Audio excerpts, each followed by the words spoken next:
Let's do it. This week's episode of the Meet the Brave podcast is powered by Northwest Pizza and Pasta, where if you think the pizza is great, wait till you try hands down the best wings in the valley. Nobody does wings like NWP. Order online right now for takeout and delivery to save time.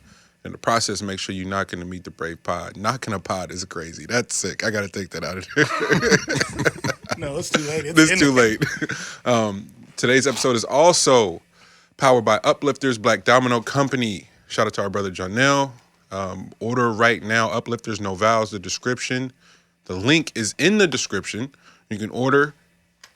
I don't know what this is. You can order your version, custom-made dominoes in a wood case. And I had my first victim of the year last night. Shout out Neek. She posted a score, but that was a Photoshop. That didn't really go the way it looked on the gram. Don't believe everything you see on the gram. I'm just gonna put that out there. Okay. Lex and L and Gizzle, everybody in here right now been ducking the fade. It's good. Y'all know where to find me at. Just gonna put that out there like that there. I told you. Niggas just be talking. Just be talking. I started to bring it to the New Year's thing, but I was like, I don't know if this is the right event for it. This ain't the right stage. I don't know. Take it to the stage. I don't know if that's how folks want to bring in the new year or not.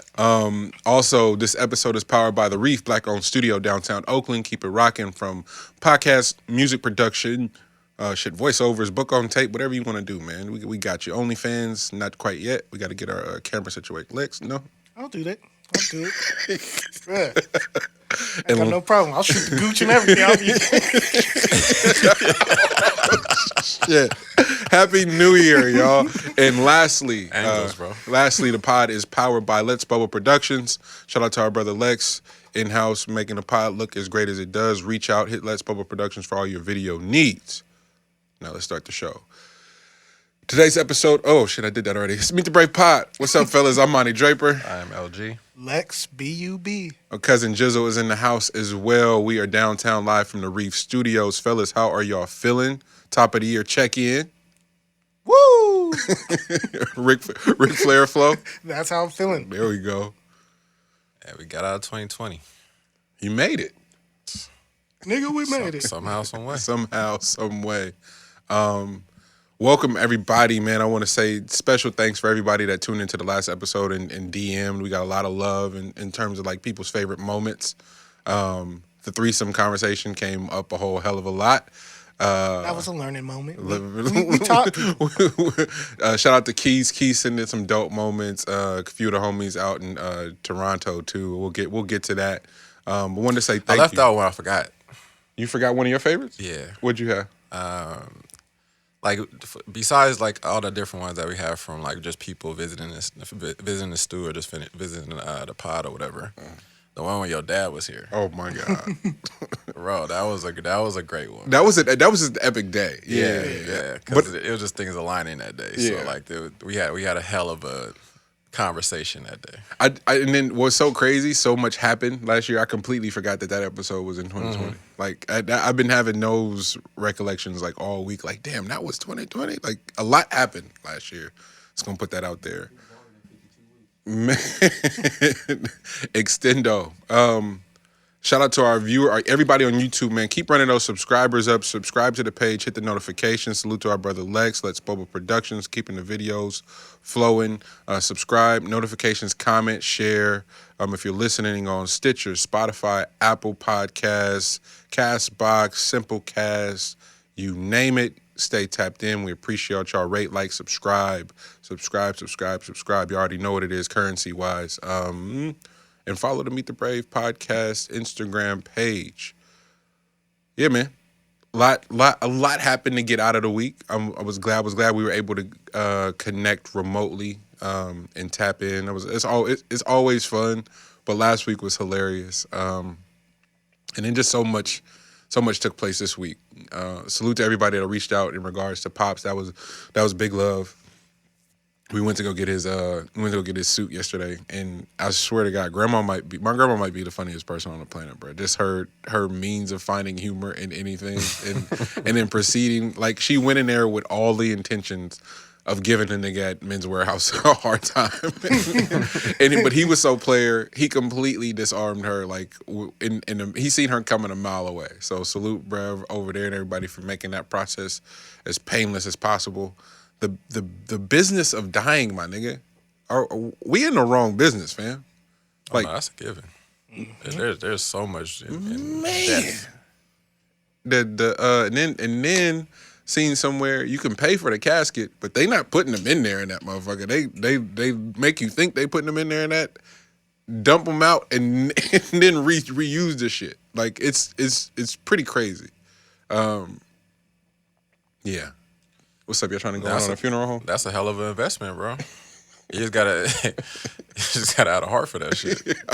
I ain't got it, man. Are they doing? How they doing it right now? Because I know with the COVID and everything like that. Like, is it like only so limited to like certain people or something? Yeah, pop service they can only be 10, and I think that's even an anomaly. I think they only got that number because of the history. That funeral, that's one of the oldest funeral homes in the Bay, but in particular in the Rich. You want in Richmond? Yeah. Oh yeah. Yeah, you know what I'm saying. So it's like and then our family's connection there. So I think they only got 10 because of that. I don't even think that's an actual number, but yeah.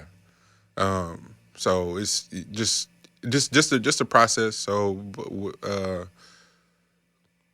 Love to the family, man, and everybody trying to manage and figure out things for themselves.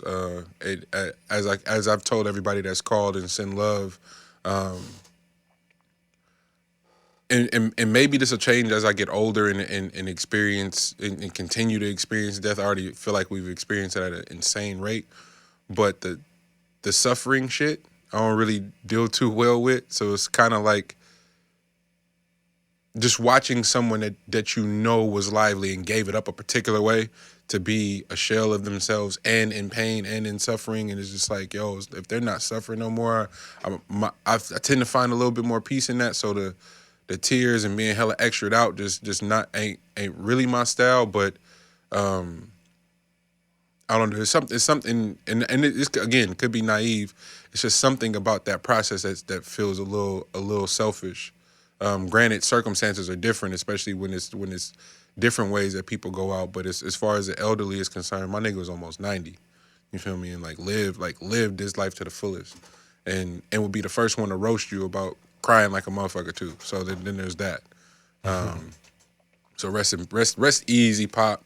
You're gonna be clean as a motherfucker the way you would have wanted to go out. So that's taken care of. And then your lady been holding it down because she's a solid one. They don't really make them like that. Wait a minute, they got Men's Warehouse suits for the... Larry, stop. I'm not doing this with you today. I'm not doing this with you. Not this morning. He was about to take it. I'm glad you asked. 'Cause I was trying to put it together. I thought you were talking about the people that was going to the service. bro, dumping somebody out of the Men's Warehouse suit is nuts. Oh my God, you are a fool. Will. Oh my gosh, lot to get to, but I have a particular place I want to start. Are y'all good for real? I'm checking in just because I'm upset still from 2 nights ago. Y'all should have been there. I should fight this nigga on camera, bro. I wish him and Poe were here together. They played me. Questions, man. That's questions. So we just having good, wholesome, friendly conversation. Wholesome. And somehow we get to top 10s. Like, how did that conversation even come up? I don't know, man. It's probably from Poe's randomness. Huh? At that point, the wholesomeness is over. Bruh. Top 10s, we just started it. And then somehow they go, oh, we know Monty's top 10. And you would think, just off pure history, the disrespect would start from Poe. No. This nigga goes, oh, well, Monty's top 10, Cool G rap, probably. I don't know. That's where you went. That's where he started it at, bro. Hey man, I don't know. And then Poe said Slick Rick. Like they was disrespecting me, bro. Nah, bro. I was thinking I was trying to go back to just the origins, man. Oh man. I figured that Monty would be at more the origin story of rap. But how they just gonna assume all the old niggas is in my top 10? They gave you Sugar Hill Gang. Man, but then it didn't help. I think it just kind of. I would think that it just bypassed like whoever it can be even thought about in the last like 20, 25 years. But then it didn't help because we pre-recorded Grand National Radio. Salute X-Ray FM and everybody that downloaded the app and listens to the Saturday Night Live.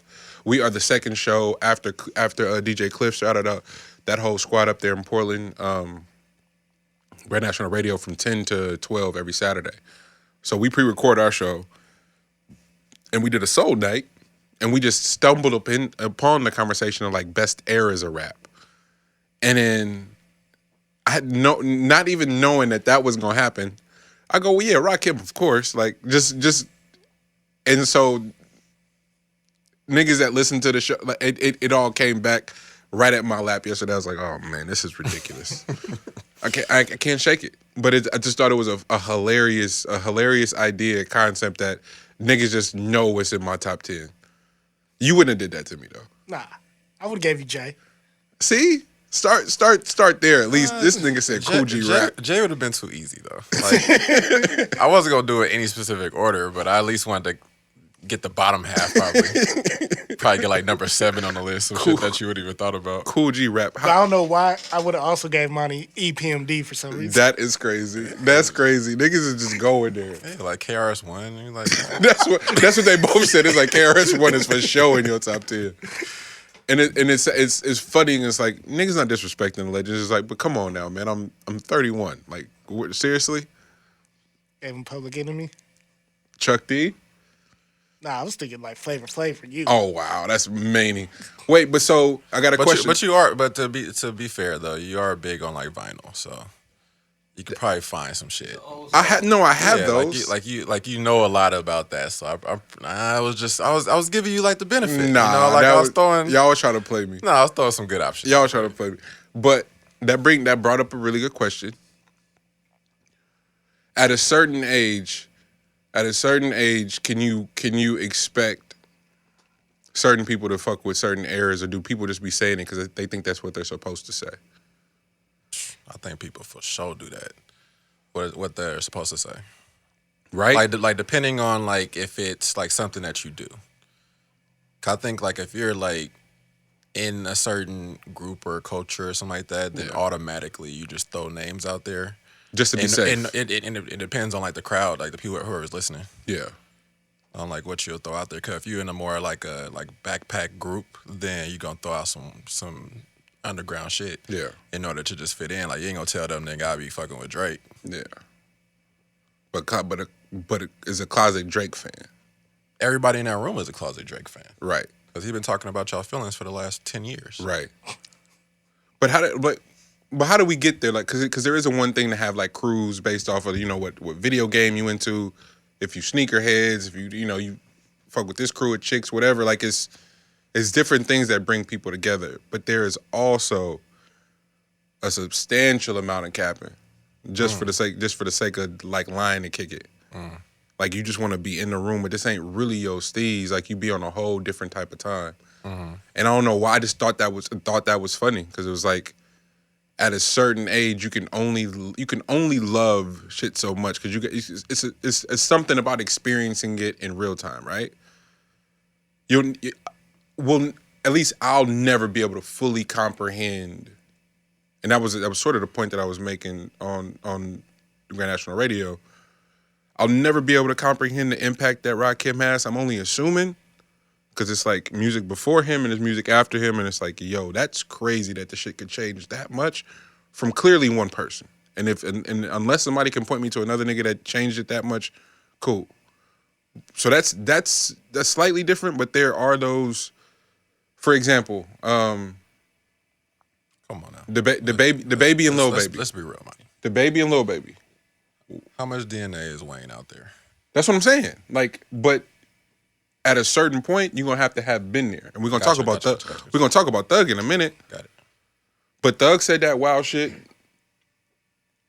on $1 million worth of game, and keep it a buck. That timeline wasn't unanimous like Hove defense. Yeah.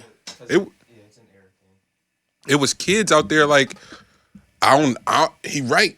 I don't know no Hove hit. You know what I'm saying? Like you had to be there. Can I ask a question? Mm-hmm. Were you kind of surprised that Wayno and Gilly the Kid let that slide? Just like they kind of just agreed with him. I feel like Was I surprised? Yeah. No. Not at all. I think No. they're in the business of entertainment. at this Exactly. point. Yeah. They kind of got their. Like they looked at that like, nigga, that's about to fire. Yeah, this and motherfucker up. they let that slide because they go, oh, we going viral this week, you know. And I think that, and that's not a knock on them. That's just great production. Because I think based off of what he was attempting to say, Hove's so cool. Hove wouldn't take that as a slight. He gonna spank him at some point on a record. Like it's gonna come back and he gonna say some shit, but. We just got done talking about it before we started the show. There are no rules on the internet. So people are getting up there and saying anything. Nigga, we'd benefit if one of y'all niggas just jumped off and said some wild shit today. Can we do some numbers? Like, that's really what it's coming down to. Is like, yo, we want to go viral. Please somebody say some foul shit. I mean, how wild you want to go? Okay, never mind. I was about to say, hey, me and L, we be at the dunk contest. We be throwing each other the hoops, and then you stop us. It was like, hey. You over here finding new moves to make and shit. That is hilarious. No, but I'm just. So what is it? You know what? Is it just chapters? Is there really like, yo, you had to be there to know that this was something, you know? I think a part of it, at least for Thug though, I think it's when you start really sniffing your own shit for a while. Because if you can put yourself into a certain type of bubble and like, you know that you make, you get the clarification from everybody else that you make great music. Yeah. Then at some point you can be that disrespectful. You know what I mean? Like as far as like a new person, I think he's not that new anymore, but as a newer person in the game, I think that's something that you just naturally start doing is that, and I don't, because he kind of did that shit before he did Barter 6, remember? Like the whole shit, he when he started going out Wayne about shit, in order to promote that, you know, that's not too far-fetched from what he would do. So, but he is great though. That's the thing. Someone. So there's a couple of things happening for me.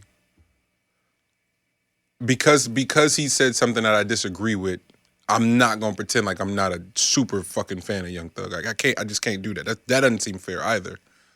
And then another thing is when you are as talented as him, and you just do the math on how this shit is working, streams, views, engagement, clicks, subscriptions, people that followers or subscribers. I don't give a fuck what nobody said. It's gonna be the death of mankind. 100%. Because he's doing, everybody's doing the math and breaking this shit down and going, well, the music don't even really matter. And if you think about it, Young Thug been doing it. From RIP, the dresses, everything, like dresses, he been on it, and it's been subtle and it's been in different ways, but just constantly reinventing the wheel of how to keep you engaged, and it's fucking working. He dominated the internet in the holiday stretch when it's usually ain't shit going on. Everybody, people that don't even know who he is for or aren't familiar with the music we're talking about, Thug. I thought it was fascinating, and not to big it up, but I'm curious on who is the. I don't feel like we get to blame him. I feel like everybody else is responsible. I feel like we're responsible, right? Because this thing is in every headline. It's a duality to it. Talk to me. It's definitely the public's fault, or just public fault, peers' fault. Mentor's fault, but it's also the fault of the person that be saying these things, because like y'all be like you get caught up in the moment so much that you don't look forward or behind enough in order to really get a gauge on it. You don't look forward or behind enough. I'm with that. Just to get a gauge on it, you know what I'm saying? And I think a gauge on what? A gauge on, for one, I would say the ethics, the morality. But I'm sorry. Yeah. Where the fuck are morals supposed to apply we just said it ain't no rules. We just said it ain't no rules. Oh, no, I agree. I'm talking about this would just be going all the way back to, like, ancestral shit. Like, I don't think it's so much that we get so caught up in a dollar that as long as we can make it, we forget that there's a humanity that needs to be at play. Because if you're just streamlining yourself and trying to big up that part and do whatever the fuck to get a dollar or to get attention, then what happens when everybody's doing the exact same thing, which is what you're going to end up doing because you're going to inspire other people to do the exact same stupid shit? That's where we're at right now, right? Exactly. Okay. Yeah, but what happens when we drive that? We just drive all of that home at the exact same time. What if we Where don't? we at What right now? if we don't have the resources for it? We don't. Exactly. We're finding that out. So what if we lose this entire deal, like all of this shit, off of the strength of we was trying to do something for the moment, we wasn't thinking about tomorrow. I think that's exactly where we are right now. That's what I'm saying. But I don't think that stops individuals from like somehow, some way trying to reverse that trend. Like I think if you just become a part of the problem, then of course we're just going to doom. But I think like if you try to reverse that somehow, some ways, then I think that's more important right now. Well, it has nothing to do with bread though. Like if you make your bread, I guess. no, that's real. I'm trying to because we especially during the pandemic, we had the same conversation as to a means as why people keep trying to compartmentalize economics. Mm-hmm. Number one export for a really long time has been hip hop music, specifically trap music. Number one export from America, like no coffee, no corn, tobacco, nigga, none of that. Talking about rap music, traveling around the world. So now we can go, okay, economically, nigga, this has to matter, and these primarily at the core of who's creating it are black folks. How that trickles down is a different, and who has what to show for it is a completely different conversation, but nonetheless economics. So when someone as talented as a Young Thug is trying to decode how to not only make it but sustain it and grow it out of whatever shitty contract he may have had initially to own the ownership and leverage he has acquired over sustaining it. Now it's time to upscale and figure out something else, and doing the math on everything from big brands to politics, trolling, and commandeering the conversation seems to be the not only the fastest way but the most efficient way. To your point, in the present, but the shit it's fail proof. It's work. The manipulations of people's I wouldn't emotions. say it's fail proof. Talk to me. Because I think we have such a small window as far as internet goes. Like I think we keep acting like the internet has been around forever. Like it's still a newborn, damn near. Like I know it's been around. It's still like it's in its like infancy stage, I would say. Like it's growing at a rapid pace, but I wouldn't say that as far as time goes that it's not still new on the block.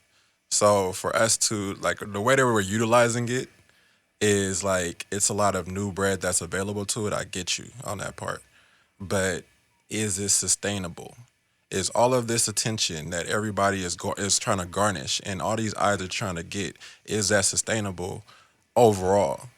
We don't know that answer. Like, yes, it's fail-proof right now, but we don't know that answer long term. So if you're trying to stay here for 5 years, then do that shit all day. It might not even last 5. You know? But At this rate, we might not have any of this shit over the next like 3 years. Who the fuck knows? We just saw 2020. We don't know what the fuck's about. So when we get into people who have 5-year runs, that's exceptional. You start talking about 10, 15, 20-year runs. Now we just celebrated 40 and short 30. We talking about 30 years of consistency. You can argue semantics all you want about what you fuck with, what you don't, but them niggas been around for 30 years, getting a bag. Mm-hmm. Whether niggas want to admit it or not, we about to start talking about 30 years for fucking Lil Wayne, y'all. Like, that's a long time. We about to start talking about 30 years for Wayne. You got to think. No, you're 40 yet. For him to start as young as he did, and think about other young rappers that started at the age he did, they did not last. Like, they couldn't grow up and still like the music he made, he grew up with it, and it always got better.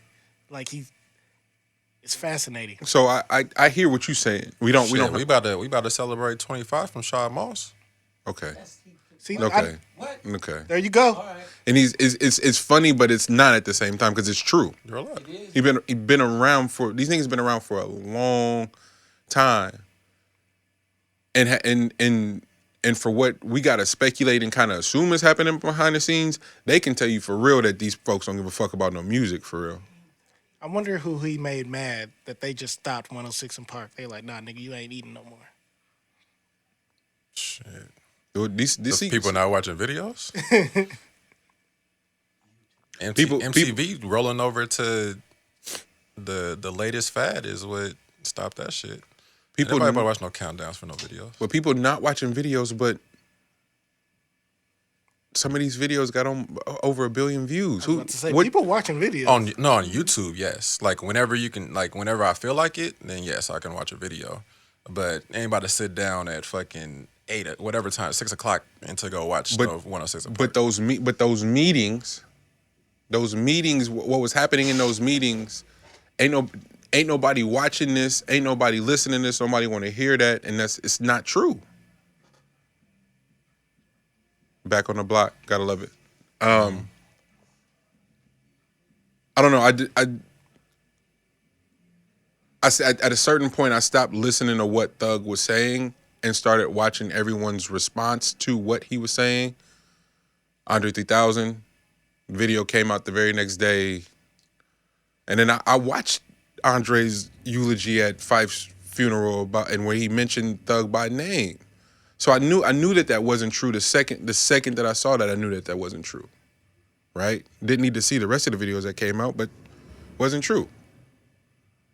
Then he goes on to say the shit about Hov, shit about Wayne, and then Hov. It's like, oh, bro, you're selling something.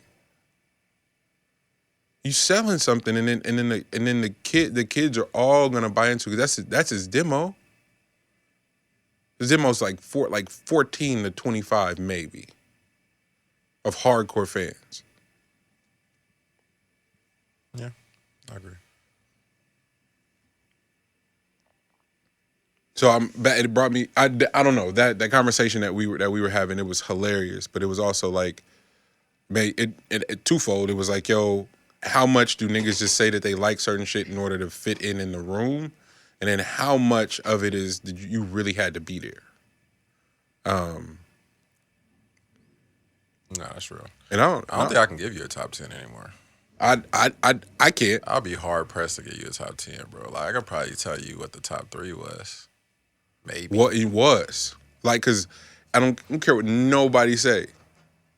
I was there for that Luda shit. Like, yeah. I remember that. That nigga was dominant. It was like 2-3 albums consistently. Like now, all the conversations around M, like niggas like, oh, Eminem is trash. I'm like, I don't remember that narrative at all. Like, so you had to be there. Die the hero, live long enough to become a villain. And then can you do it again? Can you be the hero, live long enough to be the villain, and then be the hero again? It happens. Yeah. This nigga Robert Downey Jr. didn't live 20 lives, nigga. And like we let him do blackface, and I would defend Tropic Thunder to the day that I die. Completely. Nigga. I don't care what nobody says. Funny as hell.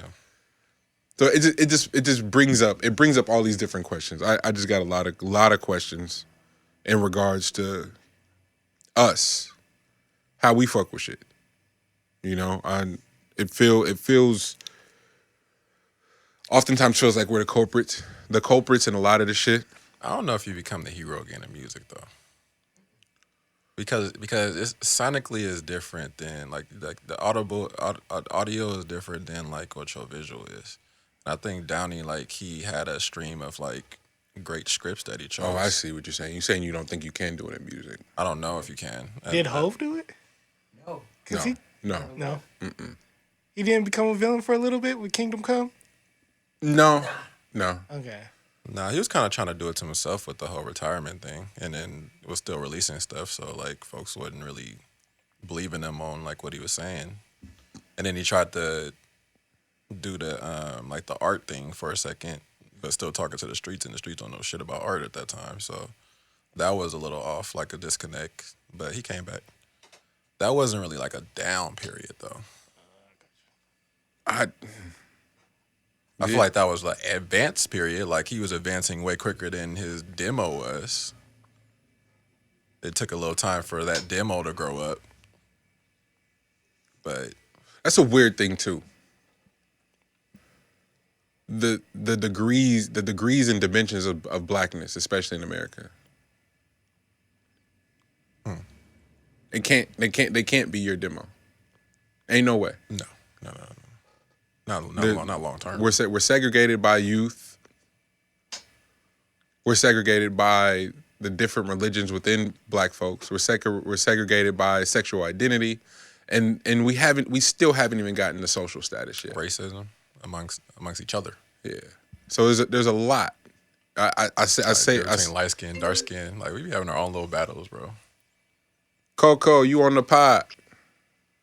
Happy New Year! Hey, hey! Wait. What's up, y'all? Wait, you knew you was gonna be on the pod, huh? That's why you called. No, actually, I promise you, I'm on my way to Gigi. So I called you, and then it clicked when you answered. I was like, sorry. Good morning, y'all.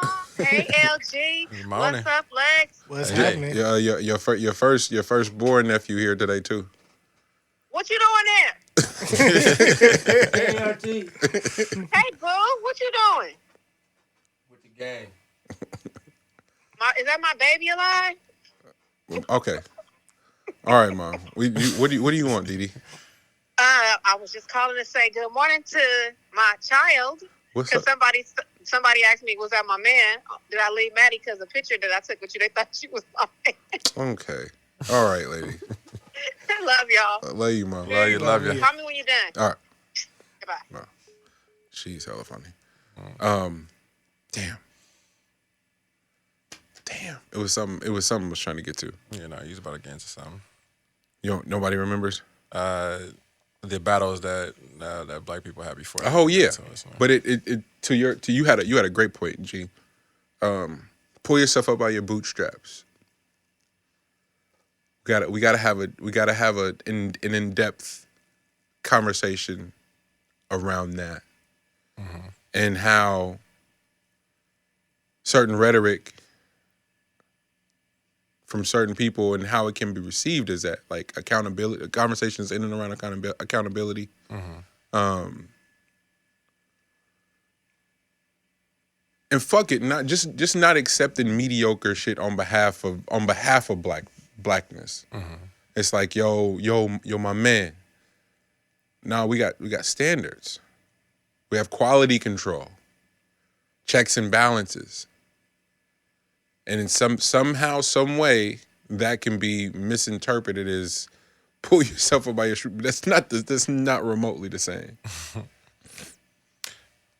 As important as it is, though, like it hits different for somebody outside of your race to tell you to pull yourself up by your bootstraps, because that's what's always been used to like kind of set the demographic off as like being lazy or whatever. But the truth is that if you don't do it, who the fuck is gonna do it?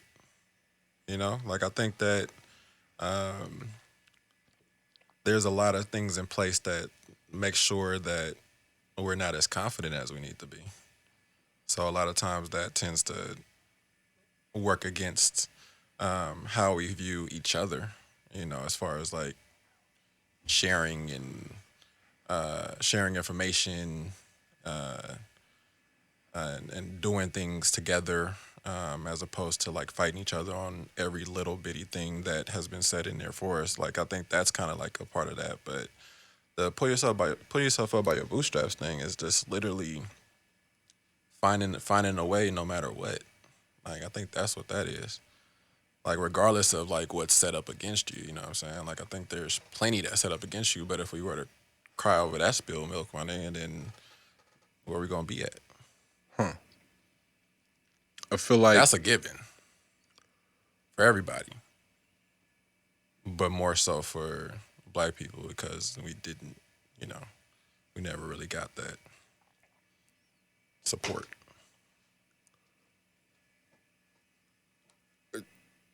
For the sake of furthering the conversation, where we would more than likely be challenged at is going back to the dimensions of black. Like there's disenfranchised, and there's levels to oppression.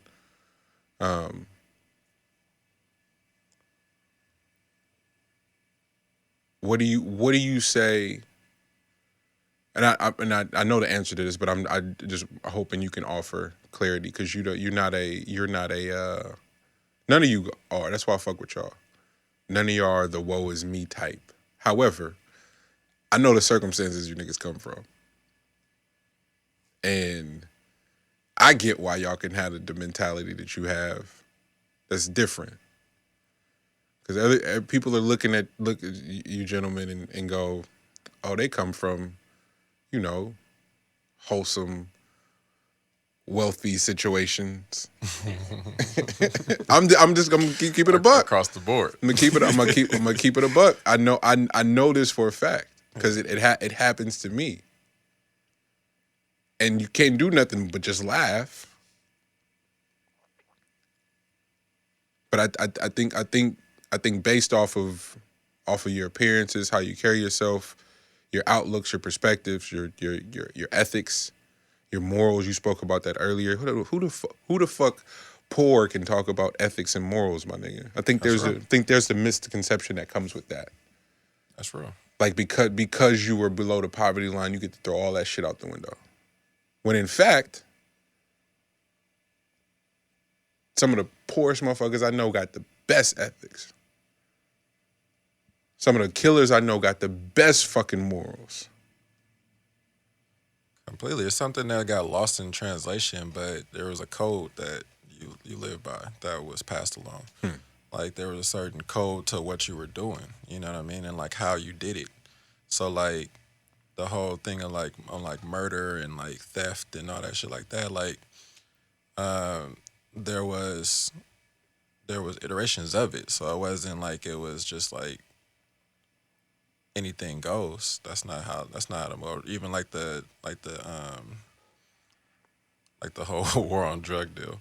But like all these things where it's not like there was a specific code that was built into it. Yeah. You know what I mean? Like if you was gonna sell drugs, you was for sure gonna have to do something for the community in order for that to be okay within it. Now at some point that shit got lost, where like you just do that shit and you ransack the community and you take everything from it, don't give anything back to it. That started to happen. You know what I'm saying? Or you started to use, you know what I mean? I get that part too, but you know, because you started coming from it anyways.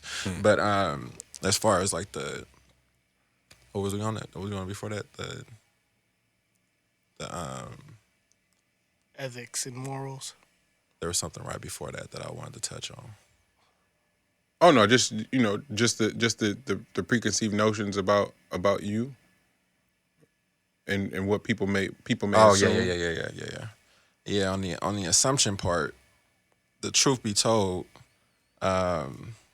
since I grew up in a certain particular situation where it could definitely be considered a jungle, and I was outside, like there was never a point that I wasn't getting driven to and from school. I wasn't like there. I mean, there was a tension on me, but for the most part, I was out there just trying to figure that shit out. You know what I'm saying? Like, it wasn't that we didn't have enough to say that we can offer the greatest of security blankets for you. What you had a place to lay your head at night, which was beneficial. So if we didn't have that, then I feel for you. But besides that, it was a free for all on like you building your own. Like your family had a structure that had ethics and morals that had a part of that too, a part of that built in. But that doesn't mean that when you go out there you have to utilize those. And a lot of times you don't as a child. You know, like sometimes you get thrown off that path a little bit. But as you continuously get put in some of these type of situations, you end up building a variety of different ethics and morals and ruthlessness, and you kind of pick and choose when you're gonna put this thing or where you're gonna place it. So I say all that to say that a lot about my particular life, I chose probably the hardest of routes to do a lot of different things, which then put me into like a different a kind of mental space where like the challenge is not so. The challenge is something that I actually want to go towards, as opposed to like whatever the easy route may be. So I think that kind of creates something different just inside of you. You know what I mean? Like that's a different type of drive when you always want to be challenged by some shit. That makes it a little bit different on the whole idea of like the bootstraps and all this. Like, bro, like what you want to do this entire time is you want to be as conditioned as possible before as you hit the world, because they gonna try you nonstop. Fuck, man.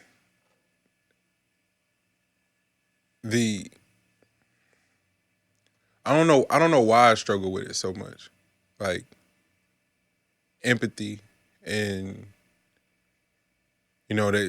somebody got it worse off than you. Like that's what we always heard. And quiet as kept, there was so little emphasis spent on complaining about what wasn't. Like I don't remember my mom doing that, to be honest with you. Like just being focused on not having shit, because it's like, and so you learn not to place emphasis on outside shit or material things or value in shit that don't have nothing to do with feeling like something, right? And so now where it almost feels like blackness is being leveraged and commandeered, and it's not almost feels like, I know it's happening. From your Marvels to your Disney, like it's these rollout campaigns. It's oh yo, we can get enough dollars to allocate here, and it's all cool, but we're fractured so beyond economics, it's not even funny.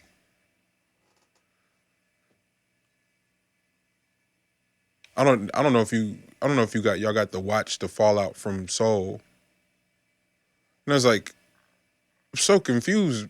No, this ain't black. Like this, I'm like, wait, what? Like, what are we talking about? A fucking we're talking about an animation movie that's not black enough. Oh, that's.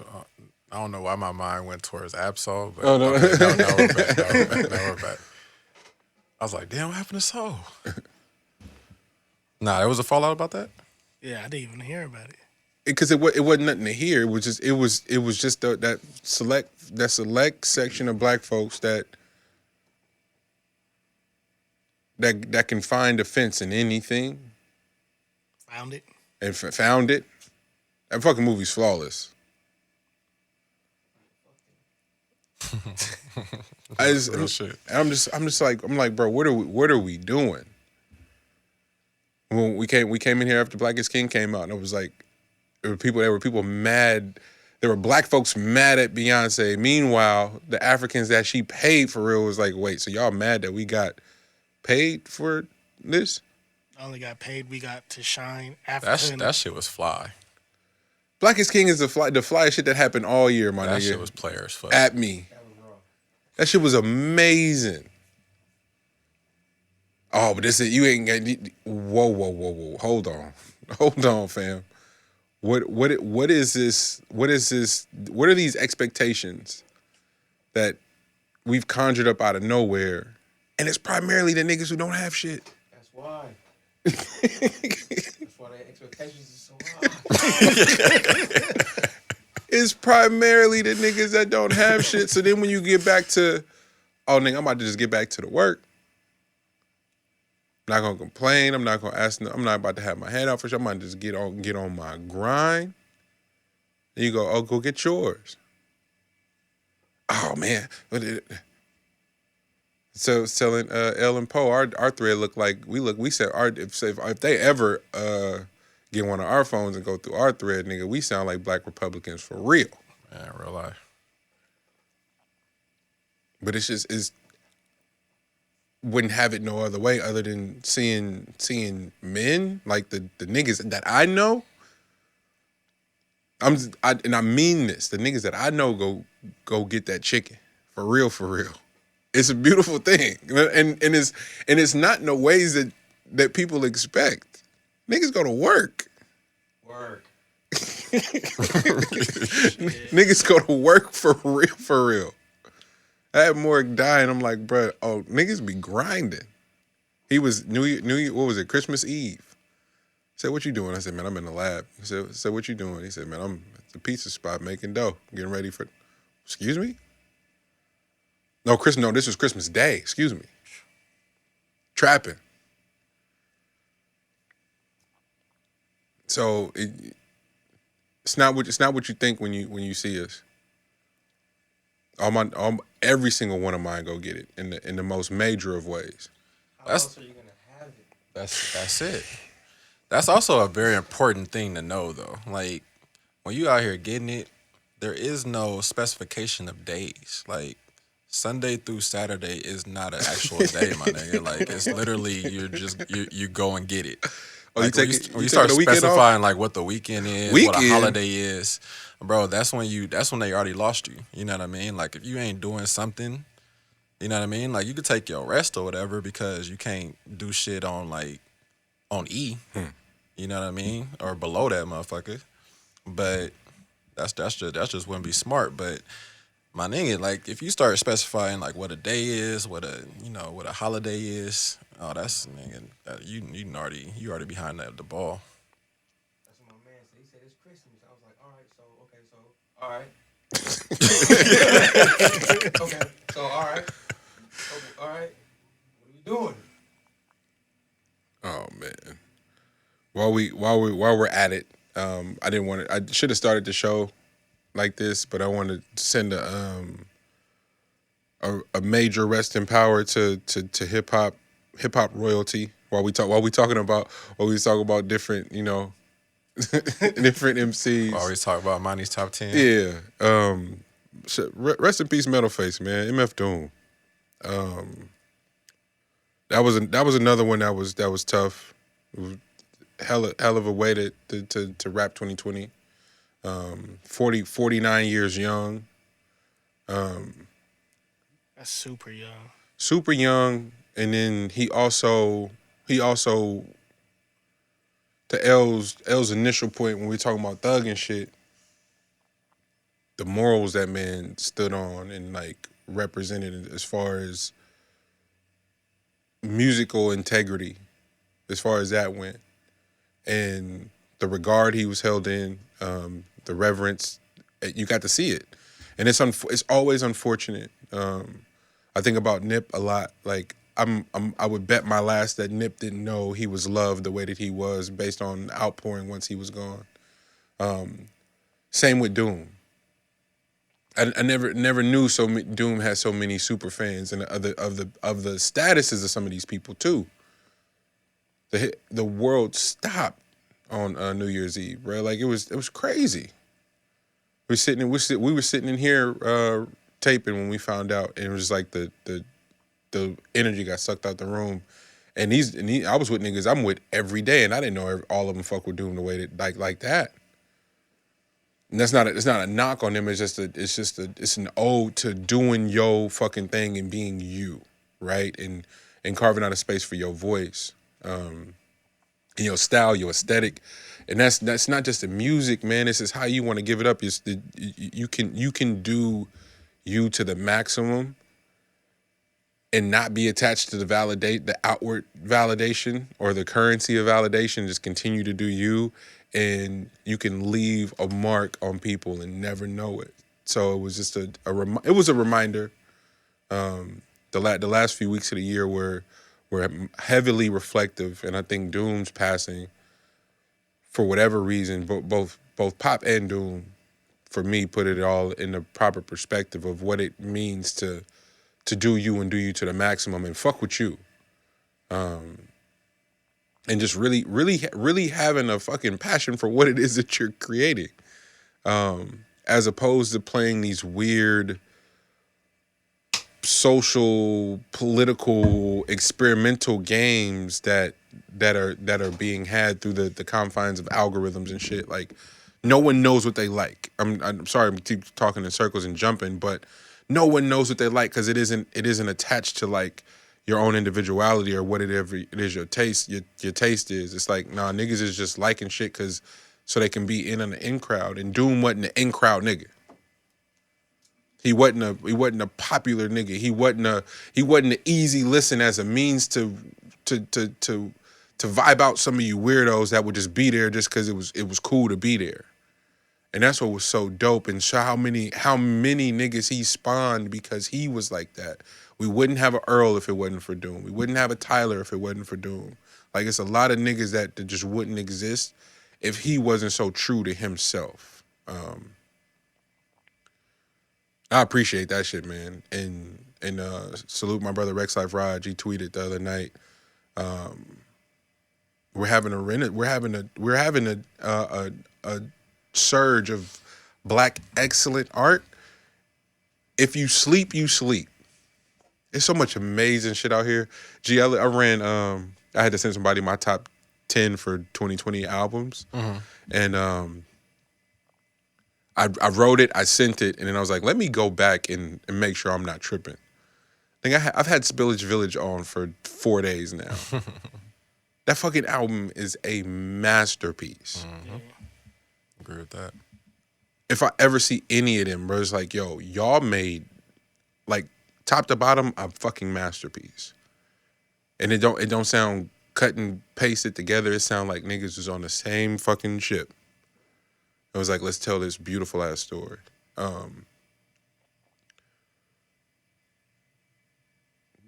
Larry June, fuck. That nigga does not, you know what I'm saying? There's just all these different dimensions of artists that's just doing consistent, excellent shit. And so to be fixated on what niggas don't have, what's not around is fucking backwards. Cause I can't keep up. Like, I got a list of shit I gotta get to because I know it's dope, and I gotta really go spend time with it and really go fuck with it and really go support it, so that it can exist and it can be an ecosystem to sustain some of this shit. That's pulling yourself up by your bootstraps. Go fuck with the dope shit. Nah, that's hard. That's hard. That is tough. But you can click on some shit that's 100% killing your brain cells and killing your frequency, your energy. You much rather sit there and niggas can tell me who funkin'. Niggas can tell me who funkin', why they funkin', where they from, who shot who. Niggas can tell me all of that. And in the same breath tell me ain't no dope shit out. They don't want it because they focus on who funkin'. Come on, man. R.I.P. Doom. You gotta think about the psyche on that, though. Because I think people look for what makes them feel better about themselves. Absolutely. Like, that's a given. Like, the amount of people that will just stay in, like, the comments of things. Mm-hmm. So, like, we'll just stay in a Facebook chat or in on Twitter talking shit about something. You know what I mean? Like, just being in a lot of those conversations. Shit, the rooms that people let her go into on the clubhouse, like, tells it all, bro. There's a shit ton of information that are in the clubhouse rooms, but like you in the one where it's fucking academics and them fighting with each other. Some of the wealthiest hedge fund people have rooms on Clubhouse. It's not a single one of my partners that's on there that have talked about that. Some of the trading rooms, some of the stock rooms, everybody got on their stock shit, right? That's what I thought. That's what niggas was telling me. But every time I hear about Clubhouse, it's some of the shit that just don't matter. That it couldn't possibly matter. It's just it's so backwards, man. It's so fucking backwards. And trying to understand it, to figure out what it is that people really want for real. People are their entertainment. Like, people, they are their entertainment. That's true.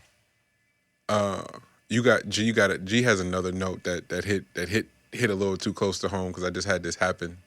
That awkward moment where words start meaning something different. Bro, I just had that happen, and I'm curious to know what capacity it happened for you. Nah, this is a super random thought, bro. Like, the mind is gonna be like, what the fuck? But I was thinking about, nigga, the day, nigga, that I stopped calling Pops like dad or like daddy or whatever. Like, cause you gotta think about, like, just in our community like that, especially like when you have like, especially you have like women or whatever, when they start maneuvering over into that space or whatever, you can't be calling another grown man that, bro. So like, I was just thinking about that, bro. Like, he became Pops, just like it was like a drop of a dime, bro. Like, just the next day, like, or next moment, like it was probably daddy like in the morning, bro. And then by the time it hit like the afternoon, my nigga, you are Pops, nigga. Man, like, and I was just trying to figure out like when that actually was, but that's just hilarious to me. So that's that's why, because I was doing Christmas stuff or whatever, and my grandparents on my mom's side were Big Mama and Big Daddy, but at some point I maneuvered Big Daddy over to Big Daddy. So like his shit is with a DE, bro. Like, you ain't gonna be no fucking, like, you don't get the DA, bro. You know what I mean? Like, what I say is, so like when I be trying to write it down, when I was trying to write it down on the little card or whatever, I was like, shit, bro, because I call you, I can't do that shit. So like now I'm just like, fuck, well, I can't get to the card. oh man. Now what is that though? Like, on some man shit, you just like, yep, not doing that ever again. Yeah, certain words, bro, it's just different, bro. Once you get to a certain age or just a certain moment, you just be like, yeah, I say it for that. Nip that one in the bud right now. Oh man, I read that and had a flashback to a conversation I just had. And have y'all ever said some words to somebody, they energy change, and then maybe 5 minutes later they regurgitate what they thought you said, and you go, wait. Do those words mean different things? Like, we might be speaking a whole different language if that's, because I know I didn't say that, but that's what you got from what I just said. I was like, bro, that happened. That's happened like multiple times, especially during quarantine.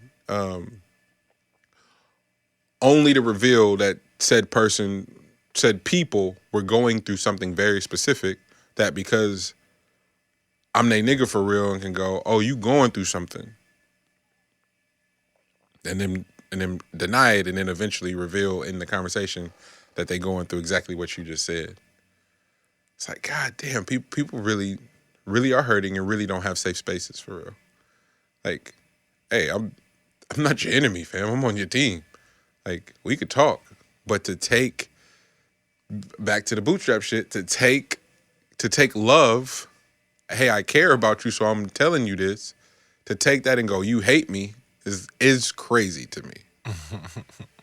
I don't know what to do with it. I don't know. I have no idea. It's an interesting conversation to have.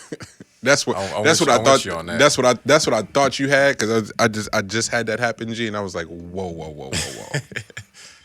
Hey, that's an ongoing thing though. That's like something from like way back to like Africa and like the migrations and shit. Huh. Like when they were leaving, because like you have all these different tribes and like they speak different dialects, but they were close enough to each other, or they had to trade and give things to each other so often that they would at least know some tongue of it, right? Yeah.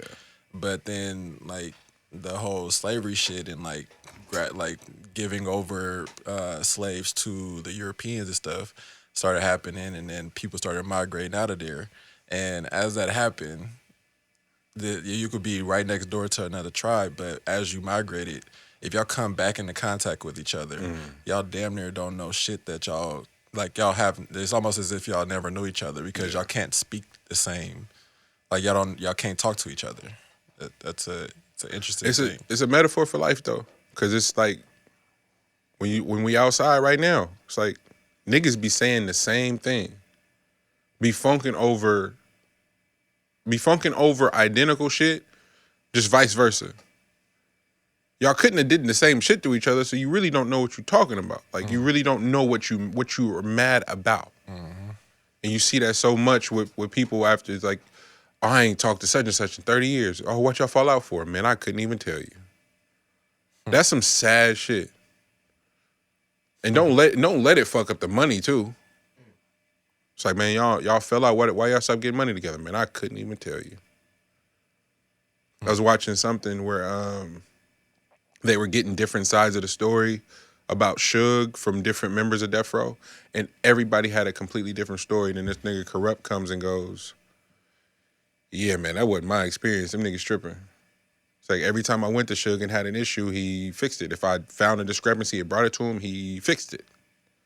But you can't, yeah, nigga, this album did 9 mil, this one did 4, this one did 2, whoop-de-whoop-de-whoop. But every time we fly in first class, we fly in private. Everybody got Bentleys, everybody got apartments, and you still looking for a particular bag. It's like you're not doing the math on everything. So you can paint this man as a monster, but if he taking care of 150 niggas for real, where you think that bread going? And you letting the lawyer come tell you what you owe. It's only us. It's only us that get that can let some outsiders come between and really divvy some shit up and not have it. Like, and to L's point, because we don't have the, like, literally, still to this day, our dialect is different enough to where we could sit down, we can hand out pamphlets, have a conversation, and somebody walk out the room and go, man, that nigga got me fucked up. And the rest of everybody else in the meeting left feeling good about the situation. That one nigga went, man, they got me fucked up in there. And blow up the whole shit. That only happens with black people. That don't happen to nobody else. That's the niggas that said so.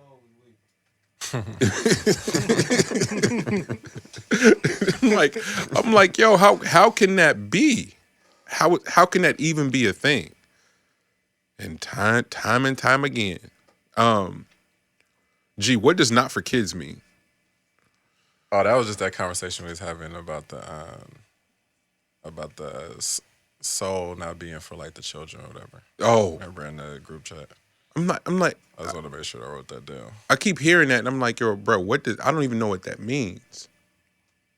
That movie was for everybody. Shit, my daughter done watched it 3 times. Man, what? Tell Sid, fuck with me. I'm about to watch it again today. But I keep hearing, no, this wasn't made for kids, it's made for adults. I'm sorry, if some of you adult niggas is still trying to learn that lesson, you're fucked. Yeah. Dead ass. If you still trying to figure that out, that you're cooked. I hope you got the message. I hope it drove it home. But our babies need to start on this type of time. Like keep saying that it's not for them. Like when they supposed to learn that shit, they need to learn that now, so they don't spend a whole life miserable like your ass. Seems right on brand for me. I don't know. That shit had me tight though, G. No, that's real. That's why I wanted to put that down, because I was just trying to think of like how much stuff is not for kids. Like I've talked about it before. I've talked about it before. I mean, sex for sure is not for kids, but I think like some of the traumas is not so much for kids also. So like the whole like marching and shit like that. I think at a certain age, I don't know if that so much should be. I don't think you should have so much emotional connection to marching at that point. Yeah. But other than that, bro, like I just thought back to like the like my grandmother on my mom's side was always so serious about not being in grown folks' business. Like she was dead ass about that. So like to the point where she was old school. So that to the point where if you're in the vicinity of a grown folks conversation, she's looking over at you from across the room and seeing if you, and she would say from across the room, get out your mama's mouth. Like, if you're trying to read your mama's lips, like you could just be looking that direction, bro. I can't read lips at that fucking age. But like, if it looks like I am, she's like, get out your mama's mouth, and it's like a pop or some shit. I'm like, bro, this. So I was thinking back to this, like over time, like just the certain things, because there are certain things that you probably should not know when it comes to like your parents or grown folks' business, because you're not so much ready for the nuances of it all. Like, you're coming from a pure position. But nigga, they don't. I'm sorry. No. I'm sorry. They don't know. They barely know themselves. But you're coming from a pure position, so therefore, your outlook on it is probably gonna be in a way that you haven't been put in some of these experiences yet.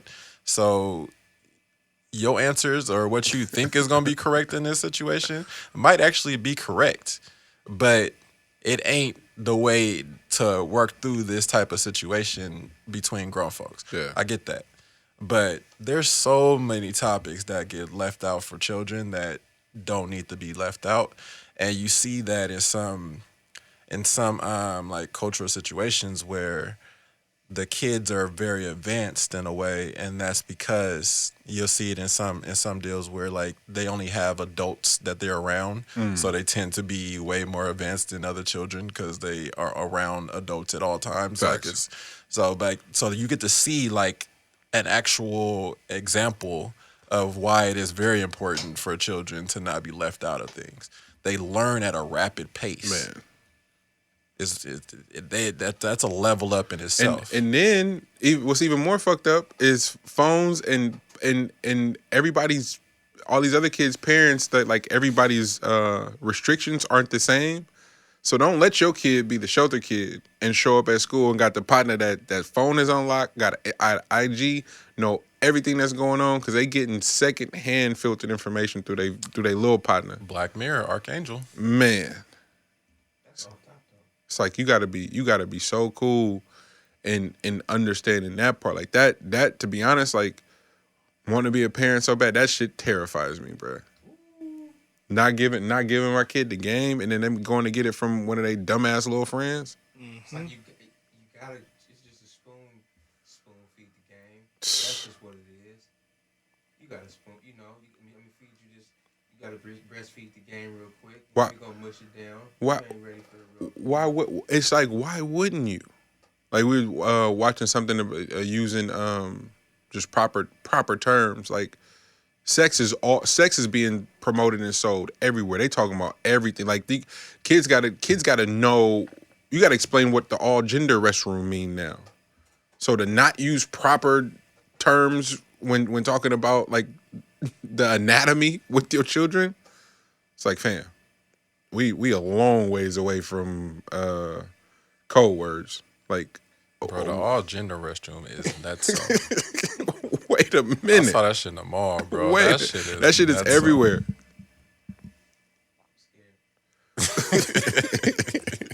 Why are their bathrooms always the cleanest?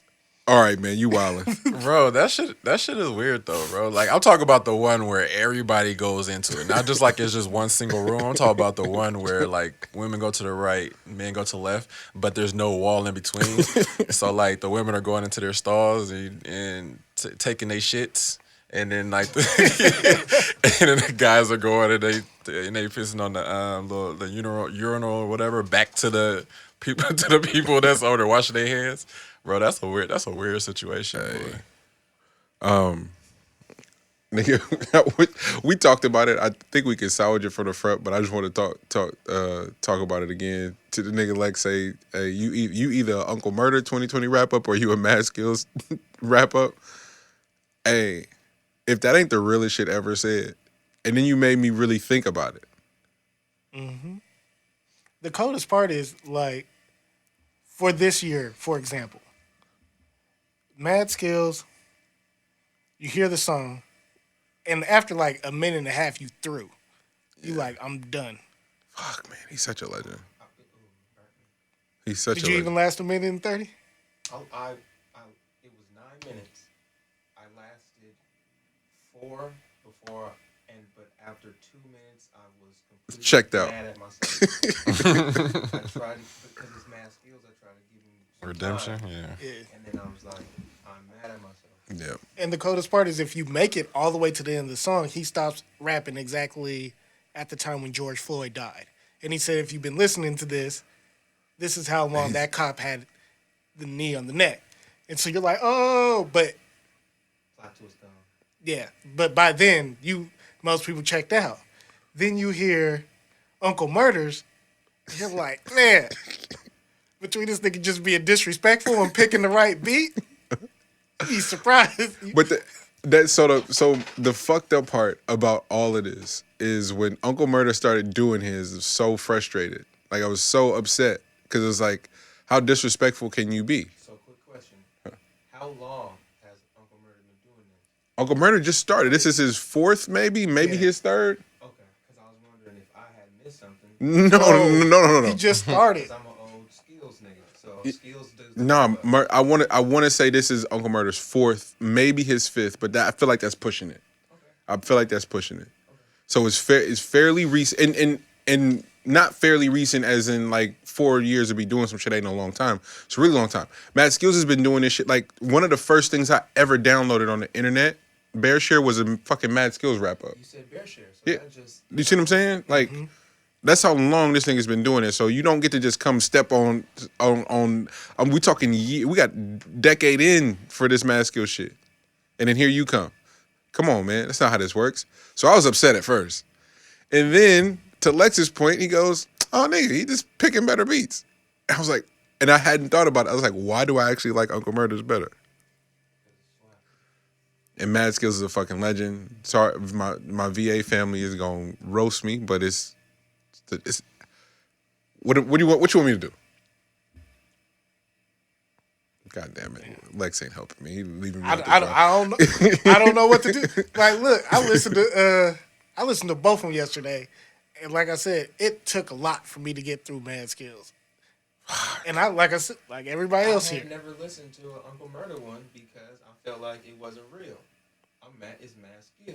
And then I listened to this one and I was like, oh man, let me go back. and then you go back, you're like, oh. Okay, so he's really doing this. It's not like, oh, He let me do this real quick. He's committed. He's really doing this. He's committed. All right. Yeah, man. The internet, I'm telling you, it's a crazy world out there. We want to talk about biggest gangsters in the world or no? Y'all scared? Because she might slide on y'all. She might put a hit on y'all right now. What we talking? Lori out. Lori out. The Bing. Full House Lori. What we doing? G, what you say she walked? What she said? She said she walked out what? Bro, she walked out that courthouse, bro. Like a hardened criminal. Hey, like what we doing next? You know what I'm saying? Like that was a little time. You know what I'm saying? I could do that shit. Like nothing. Hey, you know? Did that standing on my head? She wiped that shit off real quick. Like, hey, what's my next offense? The walk out of there was so cold, bro. Like I was like, okay. I knew I fucked with you on Full House. Cause there's something more to the story. Like she didn't rat. I think that's important. She didn't rat. So we got to have a whole nother conversation about her gangster. Cause she could have gave up the whole operation. Was I the only person wondering what song was going on in her head? Facts. Facts. I was wondering, like, is it Tupac Hit 'Em Up? Is it Biggie Smalls? The World Is Filled? She had some Patsy Cline. Not Patsy Cline. What's the other lady? Not Patsy Cline. She for sure didn't have no Patsy Cline. She had fucking Dolly Parton. What's all them gangster country songs in her head? Yeah. Nah, she had I can see it. What is it, the Phillips Sisters? Breakthrough from the track. What? Nah, she had that song from Aladdin, bro. That speechless shit. Hey, we gonna make a Lori Loughlin playlist this week. We gotta make a playlist this week. Bro, when they threw that shit Aladdin, I just watched Aladdin because I'm about to get my full $6.99 out of Disney. But bro, have you watched the live action Aladdin? Yeah. Yeah. That shit's cold. cold. Yeah. man. That shit is cold. Yeah, I had to make sure. I think I went to the movies to see that shit. That's him. Yeah. I haven't seen him in 3D. Yeah. Man. Why white people getting in trouble is hilarious though. Lori, Andrew Schultz wasn't popping a week before he had accusers coming out the woodworks. I said, man, this is crazy. Oh shit! I didn't even know about this. Yeah, it ain't gonna stick though. He hang around niggas for real. If anybody know how to handle it, it's Schultz. He ain't gonna duck that fade. Accusers of Sexual not no. Let me stop. We're not about to do that. His ex accused him of assault of some sort. interesting. Yeah. I thought it was interesting that he could be doing what he'd been doing all these years on the platform and then essentially have his breakthrough moment and then here they come. I don't know. Know what that says if it's not red flags for nobody else. I'm just glad that he's not a part of the other crew, because as much as they all pretended to fuck with Brian Callen and Chris D'Elia, then none of them come to them niggas' defense, and they essentially have disappeared.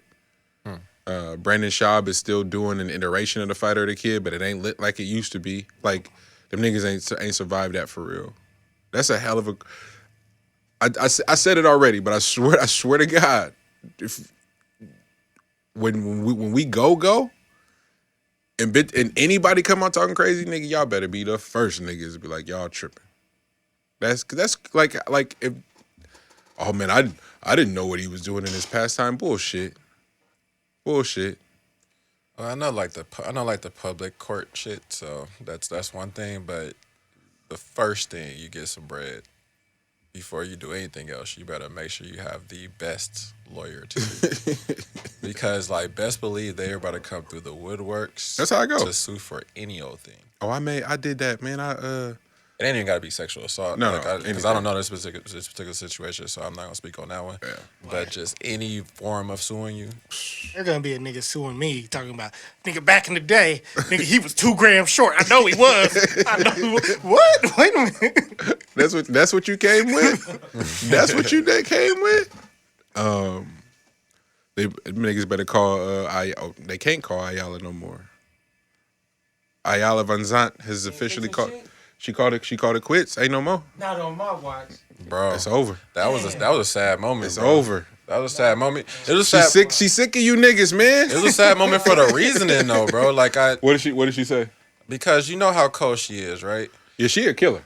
Bro, She's a killer. So the reasoning why is because she wanted to get out of like the spotlight and do this shit for real. Like again, like because her shit is actually real. Yeah. But and like she actually is trying to heal people for real.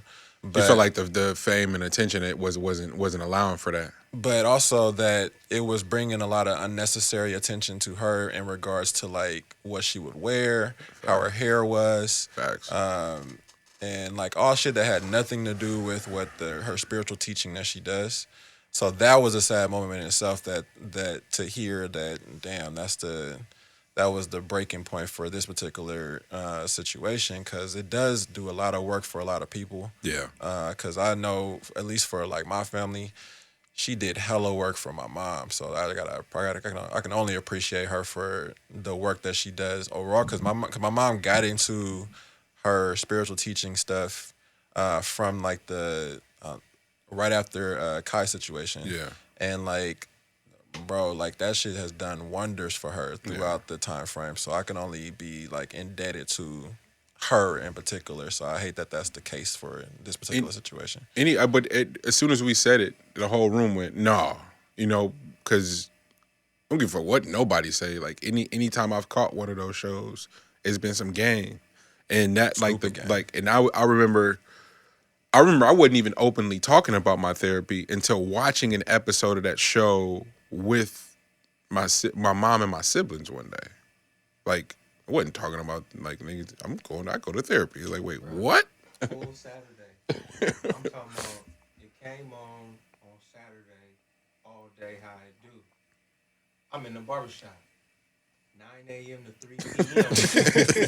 Not on my watch. Man, you get your haircut. We watching Not on My Watch. Man. That's how cold she was. Bro, cold individual, man. And like we talked about it. That was some time ago, G, where we just talked about the the check marks, the benchmarks for transitioning into healthy conversations with Black folks in and around therapy. And you were the first person I heard to openly admit you needed your therapist to be Black. completely. Black woman at that. At that. At that. Yeah. I thought that was a healthy observation and one that we can all be proud of going forth. That is a requirement for it to even get the conversation started. I had a conversation with so many people that I never would have expected in and around therapy, based off of the conversations we've had on the show, and like seeking it, and how to seek it, how to go about it. And salute my sister Janae. Sent me a few years ago. Sent me the directory of black accredited therapists, and been sharing that with anyone who asks, because it's real from West Coast all the way back east. It's been real dope. So Ayala, we love you, Miss Van Zant. You're truly a heaven sent, in the work you will continue to do. Completely. It doesn't make it any less valuable because people can't tune in. Fuck out of here. Like, that shit gonna be lit and you're gonna be doing real work for real. That's so dope. Yeah, she done some work in some people's lives, man. Big time. And the cool thing about it is just like seeing how fractured our community is just as a whole, because a lot of the instances that they use, or the situation they use for the actual show itself, some of the topics that they were covering, is consistent across the board, something that goes on inside the community that just people just allow it to be. Yeah. You know what I mean? Like the amount of anger that you carry with you, not even knowing why, and the amount of people that you affect with that attitude. Yes, sir. You know what I'm saying? And including yourself. Yep. You know what I mean? Because you can't progress with that, unfortunately. Like you can get ahead, you can make some money, you can have a family, but best believe you're not getting the full throttle of life with that. You know what I'm saying? So that much appreciation to you, and big ups to whatever is next. Man, but before we get out of here, the death of 2020. Who all watched it? Haven't seen it yet. You want to talk about it now? I want you guys to watch it first. Give it because it's Money? no, I haven't seen it yet. I haven't seen it yet. Yeah. The dope shit, I'll just say right now. Y'all can talk about it actually, because Yeah. it's something that I'll be watching anyway. So it's good. So it's It's not like a movie or anything. it's a comedy, and it's by people that did Black Mirror. Mm-hmm. And the characters are fictional, but But it's all based on facts and how people really act. that's such a fucked up thing to be able to pull off, dude. And they do it so good. They do it so, bruh, when you watch it, it's gonna fuck you up, because there's no, you can tell that like a Republican or a Democrat wrote. No, they make it fun of everybody. And the coldest part is there's supposed to be a girl that's like in England or something. And she's stuck in the house, and they call her the average person. And she's like, so I'm watching the telly, and I put it on Channel 5, and there's this new show called America. Oh, it's so crazy. So there's a president who all the people say he's not the president, but then there's another group of people that say he is the president. It's just fascinating. Oh man, they got us so down. America is trash. Oh man. But yeah, watch that shit. Death of 2020. I'm on it. That's what I'm on today. Halfway through, before we were doing other shit at the house. Halfway through, my wife was like, "Is this real?" Had to second guess it. Yeah, because it's all facts. It's just who's playing who, but it's all facts. So you watching it, you like, damn. But then it's like, wait, hold on, it's cold. That's how they shoot Black Mirror. That should be, you be like, this is real, or is it, or not? Salute to the writers. Most of that should be coming about. Yeah. You know what I mean? They got a good outlook on humanity. But also, it would be super dope to see the Black Mirror team up with, I think it's 2 writers for Black Mirror, Yeah. I believe. Like a guy and a girl. Bro, I think it's 2 main ones. Yeah. Main ones, yeah, exactly. And then they do like different episodes of individuals, yeah. But the have them team up with Alex Garland from like Ex Machina. Yep. It would be super interesting to see what those creatives come up with. And that would probably be nuts though. Yeah. Nah, it'll probably scare everybody. That would, yeah. Oh yeah, no, Yeah. for sure. Like, but it'll be interesting because and like adding that to like the whole thing that that Black Mirror had with I forgot which movie they did, but the one that was like intuitive, like you interact with it. Bandersnatch was it? Bandersnatch, yeah. So like using that data, that technology that they came up with that thing, Sheesh. and having them like have you actually have to go through this little. That'd be interesting, man. Oh man, keeping in the theme of saluting the writers, y'all got me hooked on The Undoing. Dill came over last night and he's like I'm watching it because L and Lex talking about it on the show. I was like shit, I gotta start it, and then started watching it and am hooked. They are bodying that shit. Cole Kidman, man, it's time to put some respect on her name or no? Oh, completely. Holy moly! She ain't got no respect on her? Nah, I for whatever reason last night watching, I don't know, those actors and actresses that move over from like A-list movie stars into series, it don't even feel fair. Like It's a whole nother energy. they able to give off something that for whatever, like they do it in movies. Don't get me wrong, but to body a series is just different. Like what's our man that was doing House of Cards? Kevin. Spacey. Like we already knew he was nice, but now you giving him full control of some shit. I know we're not supposed to talk about him, but the nigga's nice, man. I don't know what you want me to do. Nah, we can talk about. I don't know what you want me to do. Spacey's cold. Know what I think it is though? That those type of actors and actresses, they play a character in a movie, but they only get to be that character for what, an hour? And, like it's an hour, 2 hours of film time. Yeah. But then when they're that character on a show, they on 10 episodes. Yeah. And they get the background that they get on the character is completely different than the depth. back. That's exactly what, because somebody should do this. Talk to Bateman, talking to Nicole Kidman. Who else is bodying characters like that? The black detective from The Outsider. The Outsider. What are y'all tapping into to bring this character to life in a nuanced sense, right? Because the control that Nicole Kidman has of her character, like the control that she's displaying in her sessions as a therapist versus to how she's handling everything outside now that her world is crumbling is hell of a dynamic. Like, yeah, you're gonna have to watch it. Oh, that comes. Okay, all right, never mind. Because that's where I'm at right now. And every time they show her in her element and like doing her thing, like she's so dope. And Keep thinking about that control. okay, What is it on? HBO Max. Yeah, that shit's amazing. Because by the ending, you're gonna be like, nah, just go ahead. But the yeah, I agree. It's something that it's still the show. I think that the actor that played the actress that played the detective and Outsider.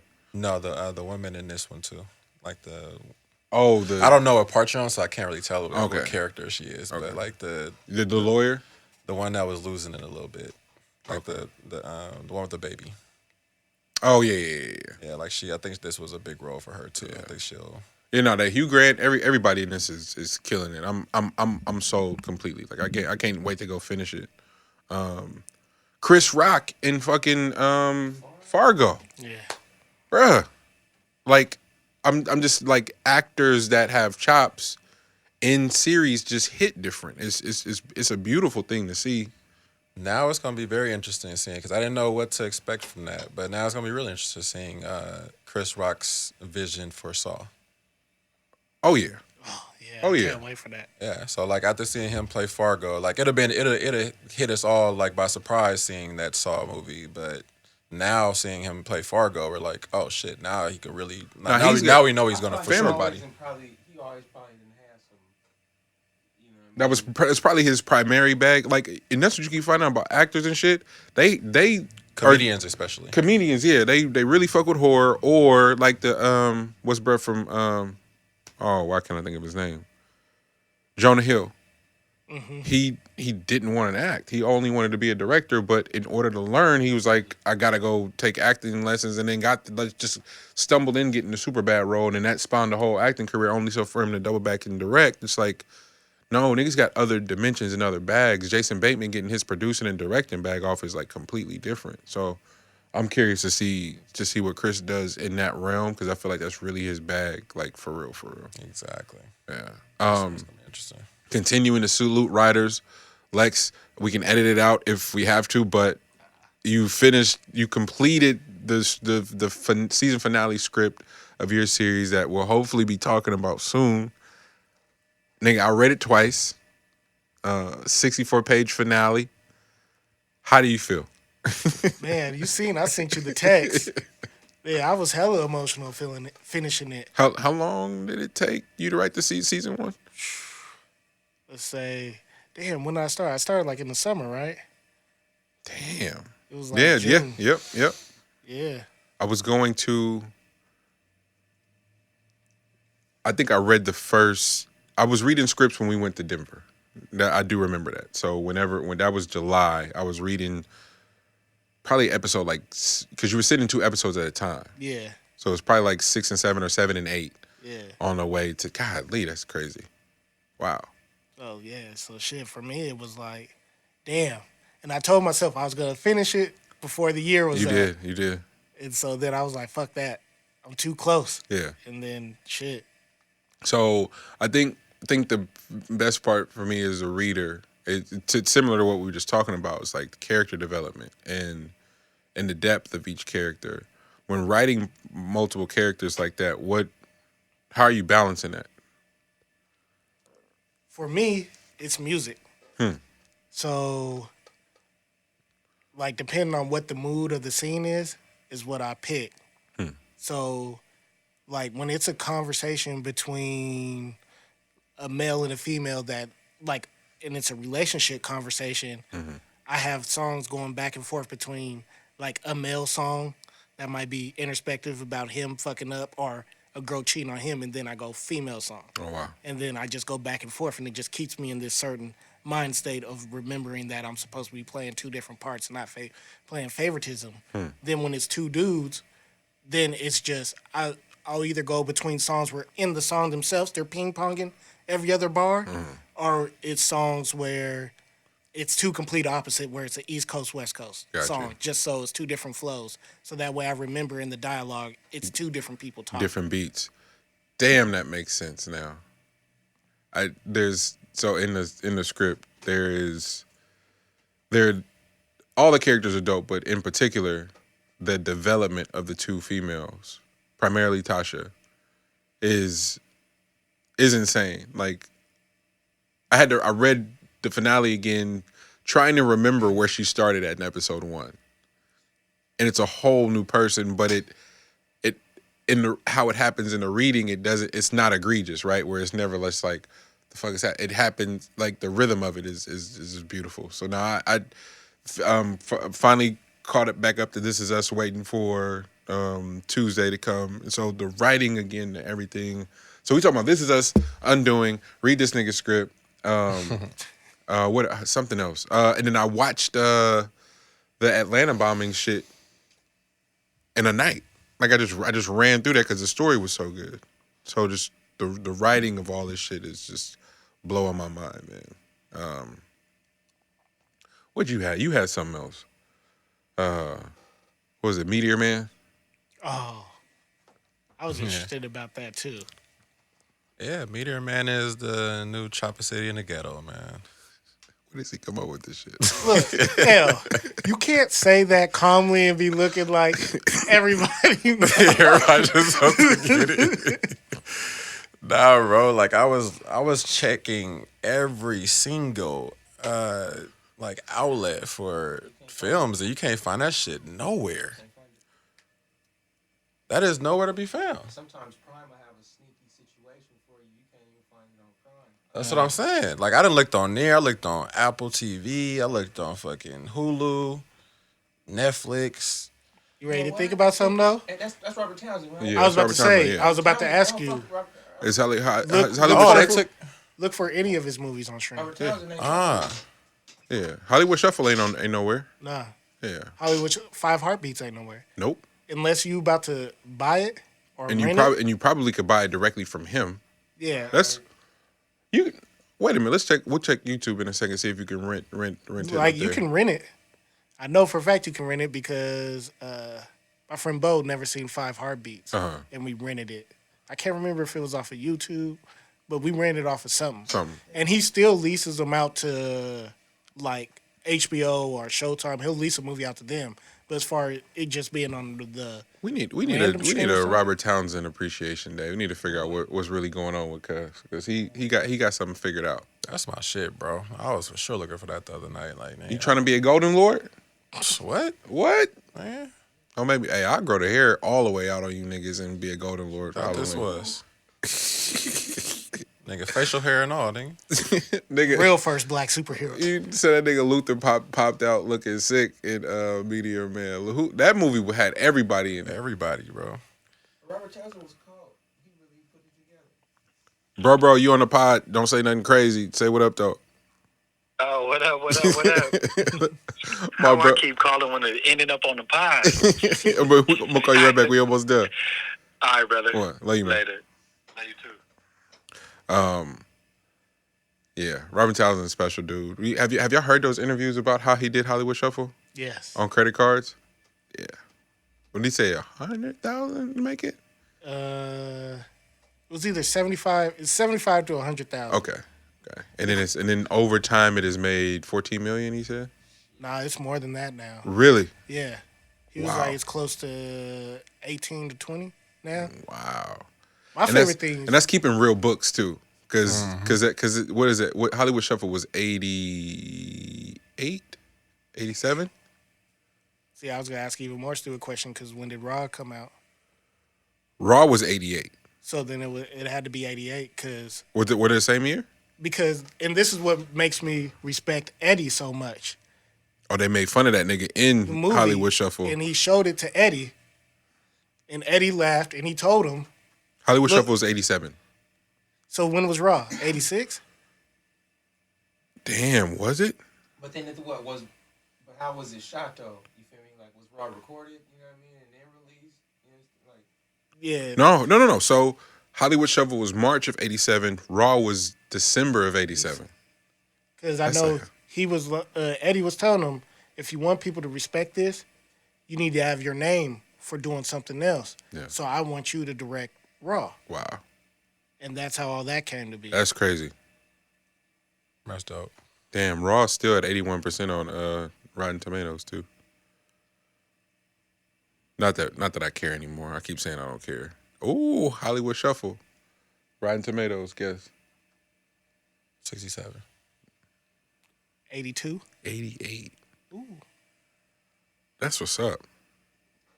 they was talking about that at the shop the other day. OG was talking about it.